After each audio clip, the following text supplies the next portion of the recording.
नमस्कार। पूर्वोत्तर भारत के हिमालयन पैराडाइज के नाम से मशहूर सिक्किम आज अपने स्थापना दिवस के 50 वर्ष पूरे कर चुका। सिक्किम आज 16 मई सन 1975 को 36वें संविधान संशोधन के माध्यम से भारत के 22वें राज्य के रूप में स्थापित किया गया। सिक्किम, जिसकी राजधानी गंगटोक है और वर्तमान समय में इसके माननीय राज्यपाल ओम प्रकाश माथुर जी और श्री प्रेम सिंह तमांग वहाँ के मुख्यमंत्री के रूप में पद को धारण किए हुए हैं। वर्तमान समय में सिक्किम ने अपनी आर्थिक खुशहाली और प्रगति के क्षेत्र में व्यापक कार्य किया है। आज पूर्वोत्तर राज्यों में सिक्किम की स्थिति अन्य राज्यों की अपेक्षा अधिक अच्छी दिखती है। यहाँ मुख्य रूप से हिंदू धर्म और बौद्ध धर्म की शाखा के लोग अधिकांशतः पाए जाते हैं। यहाँ पर नेपाली, हिंदी और अन्य भाषाओं में बोलने वाले लोग भी हैं।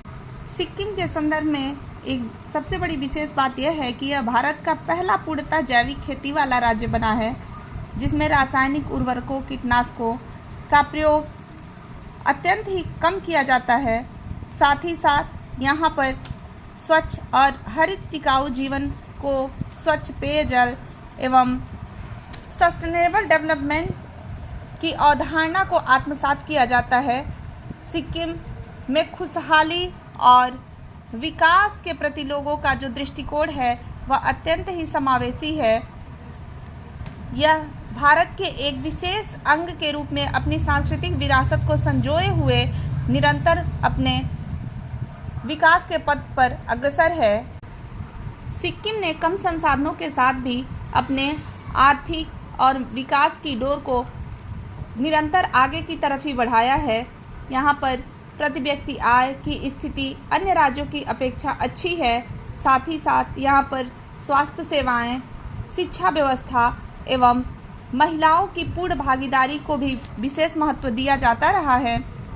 सिक्किम ने एक पूर्वोत्तर राज्य के रूप में अपनी जो पहचान बनाई उसमें निरंतर वह प्रगति करता जा रहा है और इस रूप में संप्रभु भारत के एक अभिन्न अंग के रूप में सिक्किम की प्रगति भारत की प्रगति के लिए एक उदाहरण है। और इसके साथ ही वह अपनी प्रगति के साथ अन्य राज्यों को भी एक संदेश देता है कि कम संसाधनों के साथ कठिन परिश्रम के द्वारा कोई भी राज्य आगे अधिक विकसित हो सकता है और अपने संसाधनों का पूर्णतः उपभोग कर सकता है।